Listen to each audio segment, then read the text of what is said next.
क्या आपने कभी ऐसी क्रिकेट टीम देखी है जिसमें सिर्फ बॉलर हो या सिर्फ बैट्समैन हो? डेफिनेटली नहीं देखी होगी, क्योंकि एक अच्छी क्रिकेट टीम में बैट्समैन भी होते हैं, बॉलर भी होते हैं, फील्डर भी होते हैं, एक अच्छा विकेट कीपर भी होता है। तो आप ऐसी गलती अपने पोर्टफोलियो के साथ क्यों करते हैं? आज के वीडियो में हम बात करने वाले हैं पोर्टफोलियो डाइवर्सिफिकेशन को लेकर। ये क्यों जरूरी है, ये क्या होता है और इंडियन इन्वेस्टर्स के लिए कौन से एसेट क्लास हैं जिसमें वो इन्वेस्ट कर सकते हैं। इसकी एक पूरी अंडरस्टैंडिंग आपको अपने पोर्टफोलियो को बेहतर बनाने के लिए बहुत ज्यादा इंपॉर्टेंट है। तो आज के वीडियो में हम वही डिस्कस करने वाले हैं। Welcome to another class with me. I am Gurpreet and you are watching ET now. तो चलिए देखते हैं कि आज के सेशन में क्या क्या होगा। सबसे पहले तो हम देखेंगे कि पोर्टफोलियो डाइवर्सिफिकेशन क्या होता है, ये इंपॉर्टेंट क्यों है, और आपके एसेट क्लास के ऊपर भी डिस्कस करेंगे कि क्या क्या एसेट क्लास हैं जिसके जरिए आप अपने पोर्टफोलियो को डाइवर्सिफाई कर सकते हैं। और लास्ट में कुछ 2-3 बातें जो आपके लिए जरूरी है एज एन इन्वेस्टर, और अगर आप पोर्टफोलियो को डाइवर्सिफाई करना चाहते हैं तो भी आपको ये चीजें पता होनी चाहिए। चलिए तो स्टार्ट करते हैं। सबसे पहले कि भाई पोर्टफोलियो डाइवर्सिफिकेशन क्या होता है, राइट। तो जैसे मैंने आपको बिगिनिंग में क्रिकेट टीम का एग्जांपल दिया। एक अच्छी क्रिकेट टीम तभी बनेगी जब उसमें अच्छे बैट्समैन भी हो और अच्छे बॉलर भी हो, है ना। ताकि मान लो सामने वाली टीम के अगर बैट्समैन बहुत अच्छे हैं और अगर हमारी टीम में बॉलर्स अच्छे नहीं है तो उनको आउट कौन करेगा।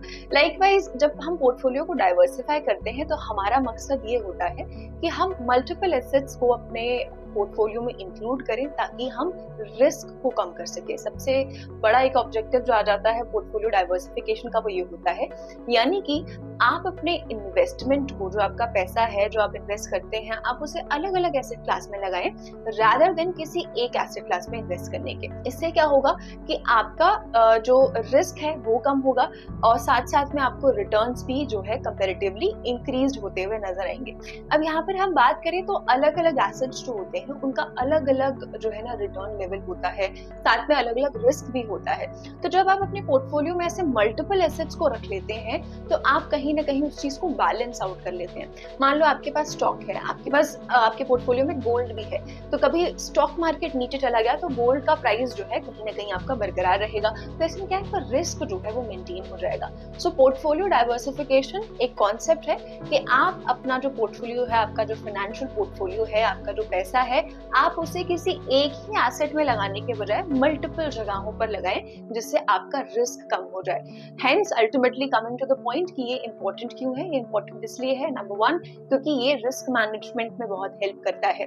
रिस्क आपका मैनेज करता है क्योंकि जब कोई एक एसेट मान लीजिए आपके पोर्टफोलियो में काम नहीं कर रहा है, लेट्स से हम स्टॉक्स ले लेते हैं, है ना। मान लीजिए स्टॉक मार्केट आपका भी क्रैश कर रहा है, नीचे है, तो स्टॉक मार्केट के अलावा अगर आपने बॉन्ड में पैसा लगाया हुआ है, गोल्ड में या किसी कमोडिटी में पैसा लगाया हुआ है लेट्स से, है ना, तो आपका क्या है, वहां पर थोड़ा बहुत पोर्टफोलियो आपका मैनेज रहेगा। स्टॉक मार्केट भले ही नीचे जा रहा है लेकिन एक जगह तो ऐसी है एटलीस्ट कि जहां पर आपका पैसा बढ़ रहा है, तो उससे क्या होगा कि चीजें थोड़ी बैलेंस हो जाएंगी। वहीं ऑन दी अदर हैंड अगर आप सारा ही पैसा स्टॉक्स में लगा देंगे, मार्केट क्रैश हो गया तो आपका एकदम से पोर्टफोलियो जो है नीचे गिर जाएगा। अल्टीमेटली आपको भी डर लगने लगेगा, हो सकता है पैसा निकाल लें, आपके गोल्स जो है कंप्लीट नहीं होंगे, तो ये आपकी पूरी फाइनेंशियल प्लानिंग को गड़बड़ कर सकता है। तो ऑफ कोर्स आपका रिस्क मैनेज करने के लिए बहुत इंपॉर्टेंट है। दूसरा, कंसिस्टेंट रिटर्न्स देखने को मिलते हैं। देखिए, जब आप अपने इन्वेस्टमेंट्स को स्प्रेड करते हैं, डाइवर्सिफाई करते हैं, तो आपका जो पोर्टफोलियो है वो हाई वॉलेटिलिटी को अवॉइड करता है। जैसे फॉर एग्जांपल लेट्स से आपने इक्विटी में भी इन्वेस्ट किया हुआ है। इक्विटी में हमें पता है कि भाई अच्छे रिटर्न्स मिलते हैं, हाई रिटर्न्स का पोटेंशियल नजर आता है इक्विटी में। लेकिन वहीं on the other hand let's say आपने किसी डेट म्यूचुअल फंड में भी इन्वेस्ट किया हुआ है, तो डेट म्यूचुअल फंड में अगर आप इन्वेस्ट कर रहे हैं तो आपको वहां पर थोड़ी स्टेबिलिटी नजर आएगी। तो आपने स्टेबिलिटी के लिए डेट म्यूचुअल फंड में भी लगा दिया और आपने रिटर्न्स के लिए किसी इक्विटी के एसेट में भी आपने इन्वेस्ट कर दिया। तो इससे क्या होगा, आपके रिटर्न्स थोड़े कंसिस्टेंट हो जाएंगे, आपको कंसिस्टेंसी जो है अपने रिटर्न्स में नजर आएगी। इसके अलावा आ जाता है कैपिटल प्रिजर्वेशन। यहाँ पर क्या है कि अगर आप अपने पोर्टफोलियो को डाइवर्सिफाई कर रहे हैं तो रिस्क पर जो एक्सपोजर है वो कम हो जाता है। इससे क्या है, आपका वेल्थ प्रोटेक्टेड रहता है, प्रिजर्व होता है, तो ये एक दूसरा बेनिफिट है। उसके अलावा ग्रोथ आ जाता है। भाई अगर आप मल्टीपल एसेट्स में इन्वेस्ट कर रहे हैं, राइट, अगर आप बहुत सारे एसेट्स में, नॉट बहुत सारे बट मल्टीपल एसेट्स में इन्वेस्ट कर रहे हैं अगर आप, तो आपने क्या किया कि बहुत सारे एसेट्स का आपको फायदा मिलेगा, जो उसमें रिटर्न्स होंगे, जो उसमें ग्रोथ होगी, वो सारे फायदे आपको अपने एक पोर्टफोलियो में नजर आएंगे रादर देन आपने अगर किसी एक ही एसेट क्लास में इन्वेस्ट किया है। तो ये बहुत सारे बेनिफिट बेनिफिट्स हैं जो पोर्टफोलियो डाइवर्सिफिकेशन से हमें मिलते हैं, और हमेशा इट इज एडवाइजेबल, हर किसी इन्वेस्टर को यही एडवाइस किया जाता है, कोई भी फाइनेंशियल एडवाइजर होगा वो आपको यही एडवाइस करेगा कि आप अपने पोर्टफोलियो को जरूर डाइवर्सिफाई करें। अब बात कर लेते हैं कि कौन से एसेट क्लास है हमारे पास जिसके जरिए हम अपने पोर्टफोलियो को डाइवर्सिफाई कर सकते हैं, राइट? बिकॉज बहुत सारे लोगों को पता नहीं होता है कि हाँ क्या क्या एसेट क्लास हमारे पास अवेलेबल है। तो इस वीडियो के जरिए थोड़ा कोशिश करेंगे उसके डेप्थ में जाने के लिए। सबसे पहले बात कर लेते हैं तो आ जाता है हमारा इक्विटी, स्टॉक्स एंड सिक्योरिटीज। बहुत ही बेसिक है, अगर कोई मार्केट में इन्वेस्टेड है, आई थिंक अगर कोई ये वीडियो देख रहा है तो ये तो पता ही होगा, I think. So asset class क्या होता है बेसिकली, जिसे एसेट क्लास नहीं पता, एसेट क्लास आपका एक ऐसा ग्रुप ऑफ इन्वेस्टमेंट आ जाएगा जिसमें क्या है, आपको सेम फीचर्स ऑलमोस्ट दिखेंगे, आपको रिटर्न्स वगैरह सेम देखने को मिलेंगे, आपको रिस्क लेवल जो है वो कहीं ना कहीं सेम देखने को मिलेगा, मार्केट बिहेवियर आपको कहीं ना कहीं सेम देखने को मिलेगा। तो वो एक आपका एसेट क्लास कहलाया जाता है। जैसे कि for example equity, stocks and securities. यहाँ पर क्या होगा कि जो इक्विटी, स्टॉक्स और सिक्योरिटीज होते हैं ये आपके मार्केट लिंक्ड होते हैं, राइट? ये आपके क्या होते हैं, मार्केट लिंक्ड होते हैं। सो यहाँ पर अगर बात करें तो ये मार्केट लिंक्ड होते हैं, यानी कि मार्केट से जुड़ा हुआ इनका बिहेवियर रहेगा। मार्केट अगर ऊपर उठ रहा है तो आपको ये जो सिक्योरिटीज हैं ये ऊपर जाती हुई नजर आएंगी, मार्केट अगर नीचे है तो ये सिक्योरिटीज भी आपको नीचे आती हुई नजर आएंगी। यहाँ पर अगर हम बात करें तो इन्वेस्टर्स जो है यहाँ पर दो तरीकों से अर्न करते हैं। एक तो कंपनी जो है वो डिविडेंड देगी, उसके जरिए इन्वेस्टर्स को फायदा होता है। दूसरा जो कैपिटल अप्रिसिएशन होता है उसके जरिए, है ना? यानी कि हम बेसिक स्टॉक्स की बात करें फिलहाल, अगर मैं लेन टर्म्स से लूं उसमें और भी बहुत सारी चीजें आती हैं, लेकिन अगर मैं लेन टर्म्स में सिर्फ स्टॉक की अगर पर्टिकुलरली बात करती हूँ तो स्टॉक्स क्या है, आपके मार्केट लिंक्ड है। स्टॉक्स, अगर आपने किसी कंपनी का स्टॉक खरीदा है तो कंपनीज डिविडेंड अनाउंस करती हैं, उसके जरिए हम इनकम कमाते हैं। उसके अलावा किसी कंपनी का शेयर प्राइस अगर ऊपर उठ रहा है तो क्या हो रहा है, कैपिटल अप्रिसिएशन ही हो रहा है। तो इसके जरिए यहाँ पर इन्वेस्टर्स पैसा कमाते हैं। इसके अलावा क्या होता है कि क्योंकि मार्केट लिंक्ड है तो यहाँ पर बहुत ज्यादा रिस्क ऑफ कोर्स देखने को मिलता है, रिस्क यहाँ पर हाई हो जाता है। तो इस तरह का जो एसेट क्लास है ये ऐसे इन्वेस्टर्स के लिए सूटेबल है जो कि अग्रेसिव हो। अग्रेसिव से क्या मतलब है, जो रिस्क ले सकते हो, ठीक है? अगर आपको सेफ खेलना है तो आगे और भी एसेट क्लास आ रही हैं, लेकिन ऑफ कोर्स अगर आप सेव कर रहे हैं, इन्वेस्ट कर रहे हैं तो कहीं ना कहीं आप भी चाहेंगे कि आपका जो पोटेंशियल है रिटर्न का वो इंक्रीज हो, आपको रिटर्न्स भी अच्छे मिले, राइट? तो इक्विटी, स्टॉक्स और सिक्योरिटीज उसके लिए एक अच्छा ऑप्शन है। यहाँ पर रिटर्न्स आपको ज्यादा मिलेंगे, लेकिन रिटर्न्स का पोटेंशियल ज्यादा है, लेकिन साथ साथ में रिस्क भी यहाँ पर ज्यादा है, तो अग्रेसिव इन्वेस्टर्स के लिए ज्यादा सूटेबल रहता है। अगर यहाँ पर मैं एग्जांपल की बात करूं कि इसमें क्या क्या चीजें आ जाएंगी, अगर मान लो किसी को इक्विटी क्लास या सिक्योरिटीज में इन्वेस्ट करना हो तो यहाँ पर आ जाते हैं आपके बेसिक स्टॉक्स, चाहे आप डोमेस्टिक स्टॉक्स में इन्वेस्ट करें, चाहे आप इंटरनेशनल स्टॉक्स में इन्वेस्ट करें। इसके अलावा आपके इक्विटी म्यूचुअल फंड्स भी आ जाते हैं, क्योंकि म्यूचुअल फंड्स में क्या है, जो इक्विटी म्यूचुअल फंड्स है उसमें अल्टीमेटली पैसा कहाँ लग रहा है, वो लग रहा है कंपनी के शेयर्स में पैसा लग रहा है, राइट? तो इसके अलावा आ जाता है ETFs आ जाता है। तो इस तरह के जो सिक्योरिटीज होते हैं वो आपके इस एसेट क्लास में आते हैं, जिसमें पैसा कहाँ लग रहा है, कंपनी के शेयर्स में इनडायरेक्टली या डायरेक्टली जो है पैसा इन्वेस्टेड है। तो ये एक कॉमन एसेट क्लास है जिसमें बहुत सारे इन्वेस्टर्स जो है नजर आते हैं, बहुत सारे लोग यहाँ पर इन्वेस्ट करते हैं। ये कॉमन एसेट क्लास है। उसके अलावा नेक्स्ट एसेट क्लास पर चलते हैं तो आ जाता है bonds and fixed income securities. Now ये भी एक कॉमन इन्वेस्टमेंट एसेट क्लास है। यहाँ पर अगर बात करें तो ये जो एसेट्स होते हैं क्या होती है, डेट सिक्योरिटीज होती हैं। ये ऐसी डेट सिक्योरिटीज होती हैं जिसमें आपको कहीं ना कहीं गारंटीड इनकम जरूर मिलती है, राइट? अगर हम इसे स्टॉक से कंपेयर करें, राइट, तो यहाँ पर जो है एक गारंटीड इनकम आपको जरूर जो है वो देखने को मिलती है। गारंटीड इनकम आपको यहाँ पर जरूर देखने को मिलती है, लेकिन कंपैरेटिवली अगर हम स्टॉक्स या इक्विटी लिंक्ड सिक्योरिटीज से अगर हम इसे कंपेयर करें तो आपको यहाँ पर लेस रिटर्न्स देखने को मिलते हैं, रिटर्न्स आपके यहाँ पर कम हो जाते हैं, राइट? तो यहाँ पर क्या है, डेट सिक्योरिटीज में पैसा इन्वेस्टेड होता है तो यहाँ पर रिटर्न कैसे आता है, यहाँ पर रिटर्न आता है आपका इंटरेस्ट से। डेट सिक्योरिटीज होंगी आपकी तो इंटरेस्ट पर जितना भी पैसा आप अर्न करेंगे वो आपका क्या है, सोर्स ऑफ इनकम हो जाएगा, यहीं से आपकी इनकम जनरेट होती है। हाउएवर बॉन्ड्स और फिक्स्ड इनकम इंस्ट्रूमेंट्स जो है क्या है, आपके कम रिटर्न्स देते हैं। स्टेबिलिटी के लिए जो है इन्वेस्टर्स इससे ज्यादा प्रेफर करते हैं कि ठीक है कम रिटर्न्स है कोई बात नहीं, लेकिन हमें एक स्टेबल पोर्टफोलियो बनाना है, तो कई लोग क्या है अपना कुछ परसेंट इनकम जो है वो क्या है यहाँ पर, क्या कुछ परसेंट सेविंग्स जो है वो स्टेबिलिटी के लिए यहाँ पे इन्वेस्ट कर देते हैं। तो बेसिकली क्या हो गया, आपकी डेट सिक्योरिटीज में पैसा इन्वेस्टेड है, स्टेबिलिटी के लिए यहाँ पर लोग इन्वेस्ट करते हैं। थोड़े कंजर्वेटिव इन्वेस्टर्स यहाँ पर इन्वेस्ट करते हुए नजर आएंगे, जो कम रिस्क लेना चाहते हैं, थोड़े बहुत रिटर्न्स भी चाहते हैं लेकिन रिस्क भी कम लेना चाहते हैं, तो उनके लिए ये क्या है अच्छा ऑप्शन हो जाता है। और लेकिन स्टॉक्स के कंपैरिजन में ध्यान रखिएगा कि यहाँ पर कम रिटर्न्स होते हैं। यहाँ पर अगर एग्जांपल की बात करें तो आपके गवर्नमेंट बॉन्ड्स आ जाते हैं, जैसे ट्रेजरी बिल्स हो गए, गवर्नमेंट सिक्योरिटीज हो गई, सोवरेन गोल्ड बॉन्ड्स हो गए, तो इस तरीके के बॉन्ड्स आपके यहाँ पर आ जाते हैं जिसमें लोग इन्वेस्ट करते हैं। इसके अलावा कॉर्पोरेट बॉन्ड्स हो गए जिन्हें कंपनीज इशू करती हैं, और फंड्स रेज करने के लिए जो कॉर्पोरेट बॉन्ड्स आपके कंपनीज के थ्रू इशू किए जाते हैं। इसके अलावा टैक्स फ्री बॉन्ड्स होते हैं जिसमें आपको जो इंटरेस्ट आप अर्न करते हैं जिन बॉन्ड्स पे, उस पर आपको कोई टैक्स नहीं देना पड़ता। इसके अलावा फिक्स्ड इनकम सिक्योरिटीज क्या होती हैं, जैसे आपका एफडी हो गया। बहुत लोग जैसे पहले के टाइम पे बहुत लोग एफडीज करवाते थे, अभी भी बहुत लोग करवाते हैं। तो एफडीज जो है आपका एक फिक्स्ड इनकम इंस्ट्रूमेंट हो गया कि आपको पता है कि हर साल आपको जो है इस रेट पर आपका क्या है ये एफडी ग्रो करता रहेगा, 6%, 7%, इट वेरीज। उसके अलावा पीपीएफ हो गया, तो आपको पता है कि हाँ इतना परसेंट तो मिलेगा ही मिलेगा, और ये स्टेबल भी रहेगा, पैसा आपका सेफ भी है, सिक्योर भी है। तो ये क्या है एक दूसरा जो है एसेट क्लास आ जाता है, बॉन्ड्स और फिक्स्ड इनकम इंस्ट्रूमेंट्स। ये कहीं ना कहीं कंजर्वेटिव इन्वेस्टर्स के लिए एक अच्छा ऑप्शन आ जाता है जो कम रिस्क लेना चाहते हैं। उसके अलावा बात करते हैं, तीसरा एसेट क्लास आ जाता है आपका कमोडिटीज एंड करेंसीज।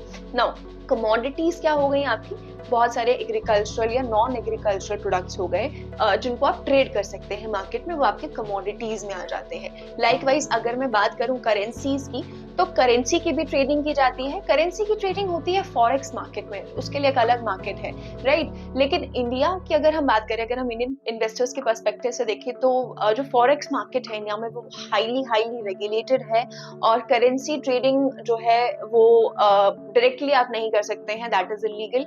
डेरिवेटिव्स के थ्रू आप जो है करेंसी ट्रेडिंग कर सकते हैं, बहुत ज्यादा रेगुलेटेड है आरबीआई के थ्रू। तो कहीं ना कहीं डेरिवेटिव्स के थ्रू अगर आप करना चाहे तो कर सकते हैं, लेकिन अभी तक हमने जो दो एसेट क्लास डिस्कस किए उनके कंपैरिजन में बहुत ज्यादा वॉलेटाइल है, बहुत ज्यादा रिस्की मार्केट है।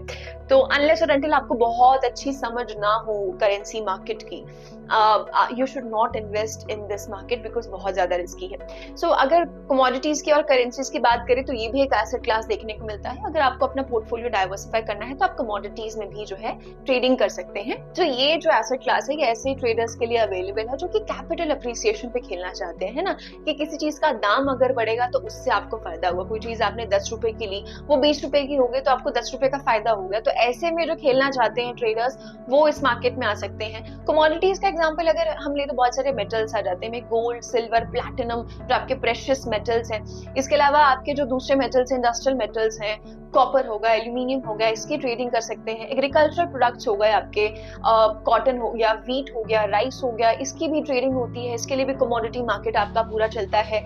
एनर्जी कमोडिटीज हो गई आपकी, क्रूड ऑयल हो गया, नेचुरल गैस हो गई, कोल हो गया, इन सब चीजों की भी ट्रेडिंग की जाती है। इसका भी मार्केट है प्रॉपर, राइट। सो क्या है यहाँ पर आपका, इसका भी पूरा मार्केट है। इसमें भी आप चाहें, अगर अपने पोर्टफोलियो को डाइवर्सिफाई करना चाहते हैं तो इसमें भी आप इन्वेस्ट कर सकते हैं। इसके अलावा अगर बात करें कि इसमें आप इन्वेस्ट कैसे कर सकते हैं, तो कई जरिए हैं। जैसे कि गोल्ड के लिए, गोल्ड आपका एक प्रेशियस मेटल है, कमोडिटी है, आपका एक टैंजिबल एसेट भी है।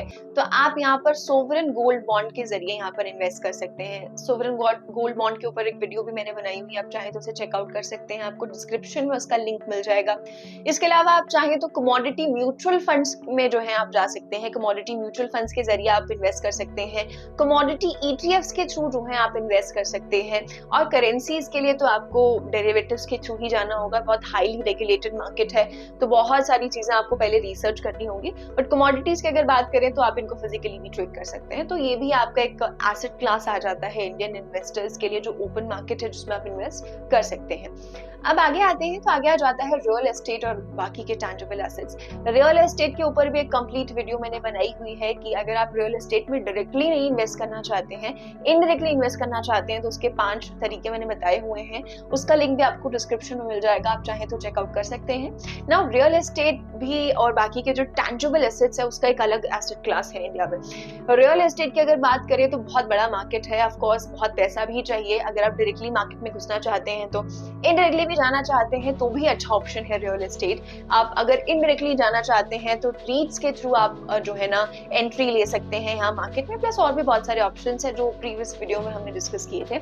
सो रियल एस्टेट में भी आपके रिटर्न्स कैसे आते हैं इन्वेस्टर्स के लिए, भाई प्रॉपर्टी का प्राइस अगर बढ़ेगा, आपने जो है XYZ जो है ना उस पे प्राइस पे मान लो प्रॉपर्टी खरीदी है, अब उसमें 50% तो बहुत ज्यादा हो गया, इट डिपेंड्स है ना, आपके टेन्योर पे डिपेंड करता है।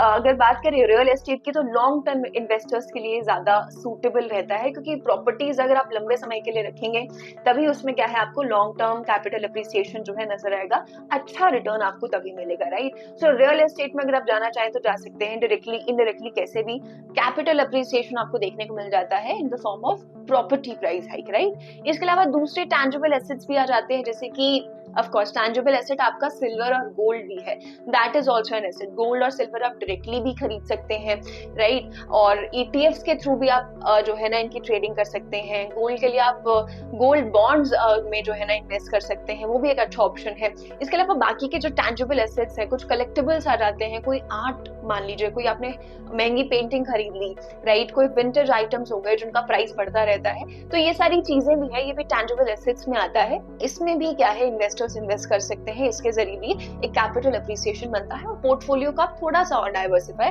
कर सकते हैं, राइट। अब इसके आगे आते हैं तो यहाँ पर आ जाता है कैश और कैश इक्विवेलेंस। अगर बात की जाए तो कैश और कैश इक्विवेलेंस आपकी एक एसेट क्लास ही है, बिकॉज क्या है कि आपके पास अगर आप अपने पोर्टफोलियो को डाइवर्सिफाई कर रहे हैं तो आपके पास कैश होना भी उतना ही इक्वली इंपॉर्टेंट है। So this basically includes cash in hand, या आप अपने कैश को एक ऐसी जगह इन्वेस्ट कर रहे हैं जहां से आप उसे कभी भी रिडीम कर सकते हैं, बहुत आसानी से रिडीम कर सकते हैं। नाउ प्लीज नोट कि आप इसे क्या है एक इमरजेंसी फंड की तरह भी ट्रीट कर सकते हैं, राइट। हम क्या करते हैं बेसिकली, मान लो बहुत सारे इन्वेस्टर्स करते होंगे आई थिंक, कि इमरजेंसी फंड है, मान लो कुछ समथिंग सम लाख रुपीज आपने है तो आपने अपने सेविंग्स अकाउंट में उसे रख लिया है, राइट, कि इतना तो हमें कभी भी जरूरत पड़ सकती है, which is of course very correct and very true, right. तो आप इमरजेंसी फंड जो है ना इसके लिए बहुत सारे ऑप्शंस है मार्केट में, जैसे मनी मार्केट फंड्स हैं, CDs है, तो इस तरीके के कैश इक्विवेलेंस में इन्वेस्ट कर सकते हैं, जिसमें क्या है आपको रिटर्न्स इसमें बहुत ही कम मिलेगा, लेकिन बहुत ही वेरी लेस रिटर्न आपको इसमें देखने को मिलेगा, लेकिन क्या हो जाएगा कि थोड़ा बहुत रिटर्न भी आता रहेगा और प्लस आपके लिए यहाँ से कैश निकालना बहुत ही इजी हो जाएगा, है ना। तो आप ऐसे इंस्ट्रूमेंट्स में भी अपना पैसा लगा सकते हैं जहां से आप कैश को कभी भी अपने इमरजेंसी सिचुएशन के लिए रिडीम कर सके। फॉर एग्जांपल जैसे मैंने बताया मनी मार्केट फंड्स, देखो ऐसे म्यूचुअल फंड्स भी होते हैं जो शॉर्ट टर्म डेट इंस्ट्रूमेंट्स में इन्वेस्ट करते हैं, जैसे ट्रेजरी बिल्स हो गए, कमर्शियल पेपर हो गए, तो ये क्या है बहुत ज्यादा लिक्विड होते हैं, हाईली लिक्विड एसेट क्लास है ये, आप कभी भी यहाँ से पैसे निकाल सकते हैं, चाहे वो आपको चेक करना पड़ेगा ऑफ कोर्स आप जिस भी इंस्ट्रूमेंट में पैसा लगा रहे हैं, चाहे वो 1 मंथ के लिए है, 6 मंथ के लिए है, 1 ईयर के लिए है, वो इट कैन रेंज। इसके अलावा आ जाता है आपका सर्टिफिकेट्स ऑफ डिपॉजिट भी।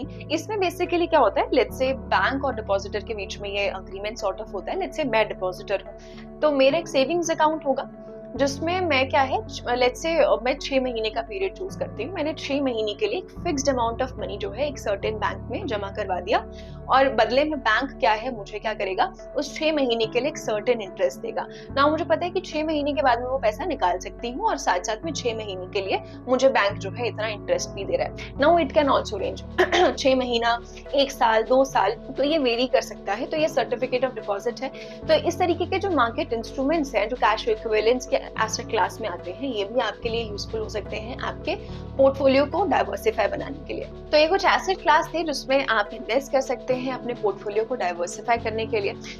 इससे पिछले वीडियो में मैंने जो है बात की थी अर्ली रिटायरमेंट की, जिसमें मैंने आपको बताया था कि पोर्टफोलियो को डाइवर्सिफाई करना कितना ज्यादा जरूरी है। सो आई होप आपको ये चीज समझ आएगी कि हाँ कौन से एसेट क्लास हैं जो अवेलेबल हैं और क्यों पोर्टफोलियो को डाइवर्सिफाई करना इंपॉर्टेंट है। अब पोर्टफोलियो को डाइवर्सिफाई करने से पहले ये 2-3 चीजें जरूर ध्यान में रख लें। देखिए बहुत सारे एसेट क्लास आपको अवेलेबल हैं जिसमें आप इन्वेस्ट कर सकते हैं, लेकिन ऑफ कोर्स इन्वेस्ट करने से पहले अपने फाइनेंशियल एडवाइजर से एक बार जरूर पूछें कुछ चीजें हैं एक दो जो ध्यान रख सकते हैं आप। देखिए, कोई भी एसेट क्लास चूज करने से पहले पहले अपने गोल्स को डिफाइन करना बहुत ज्यादा जरूरी है कि आपको लॉन्ग टर्म के लिए इन्वेस्टेड रहना है या आपको शॉर्ट टर्म के लिए इन्वेस्टेड रहना है। आपको क्विक रिटर्न्स चाहिए या आपको स्लो और स्टेडी ग्रोथ चाहिए। आपको स्टेबिलिटी आप ज्यादा प्रेफर करते हैं या आप रिस्क उठा सकते हैं। तो पहले आपको अपने आप को एनालाइज करना है एज एन इन्वेस्टर।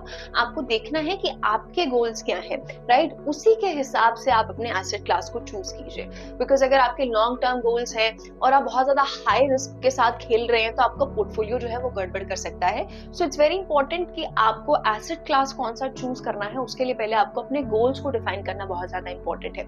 इसके अलावा दूसरी चीज जो आपको ध्यान रखनी है वो ये कि हमने अभी 5 एसेट क्लास इस वीडियो में डिस्कस किए। हर एसेट क्लास में बहुत सारी मल्टीपल चीजें हैं जिसमें आप इन्वेस्ट कर सकते हैं। फॉर एग्जाम्पल, जैसे हमने इक्विटी और उससे रिलेटेड सिक्योरिटीज के ऊपर बात की, तो उसमें स्टॉक्स भी आते हैं, डोमेस्टिक स्टॉक्स भी आते हैं, इंटरनेशनल स्टॉक्स भी आते हैं, उसमें इक्विटी म्यूचुअल फंड्स भी आते हैं। तो लेट्स से अगर मैं एक ही इसमें से एक छोटा सा ही हिस्सा ले लूं इक्विटी म्यूचुअल फंड्स का, इक्विटी म्यूचुअल फंड्स के अंदर भी बहुत सारे म्यूचुअल फंड्स हैं। आप चाहे तो लार्ज कैप में पैसा लगा सकते हैं, स्मॉल कैप में, आप मिड कैप में, आप माइक्रो कैप में खेल सकते हैं।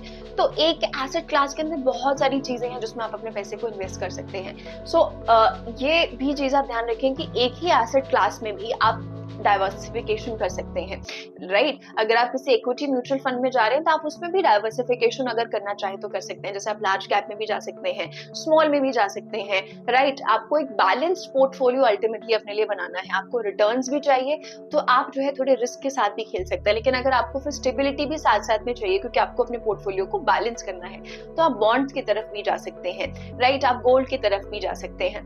तो ये चीजें जो है ये चीज आप कर सकते हैं। आप एक एसेट क्लास के अंदर भी डाइवर्सिफिकेशन कर सकते हैं, बट प्लीज रिमेंबर कि ओवर डाइवर्सिफिकेशन भी नहीं करना है। सो इट्स वेरी इंपॉर्टेंट कि इस चीज को क्लियर आउट करने के लिए आपको क्या है, सिर्फ एक ही मंत्र को फॉलो करना है। आपको अपने गोल्स को डिफाइन करना है कि आपको चाहिए क्या अपने इन्वेस्टमेंट से, right? And of course you need to consult a financial advisor as well. इसके अलावा आप एक चीज का और ध्यान रख सकते हैं कि आप अपनी इन्वेस्टमेंट्स को जो है टाइम टू टाइम रिव्यू करते रहिए। आप देखते रहिए कि आपकी इन्वेस्टमेंट कब ऊपर जा रही है, कब जो है उसका प्राइस नीचे जा रहा है, कब अच्छा परफॉर्म कर रही है, कब नहीं कर रही है। इससे क्या होगा कि आपको एक आइडिया लगता रहेगा कि हाँ, कौन सा एसेट क्लास आपको अच्छे रिटर्न्स दे रहा है, कौन सा एसेट क्लास आपको स्टेबिलिटी दे रहा है, आपके गोल्स के हिसाब से कैसा परफॉर्म कर रहा है। प्लस आप अपनी रिसर्च पे कंटिन्यू रखिए, देखते रहिए, ऑब्जर्व करते रहिए मार्केट को कि कैसा जा रहा है कैसा नहीं। इससे आप और बेटर फाइनेंशियल डिसीजंस जो है ले सकते हैं। And of course financial advisor से कंसल्ट जरूर करना है because it's very important before taking any decision in a rush. So I hope आज का वीडियो आपको समझ आया होगा कि पोर्टफोलियो डाइवर्सिफिकेशन क्या होता है, ये जरूरी क्यों है। आज के वीडियो में इतना ही था।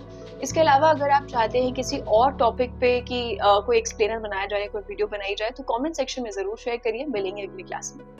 If you like this video, then like, share and subscribe to ET Now.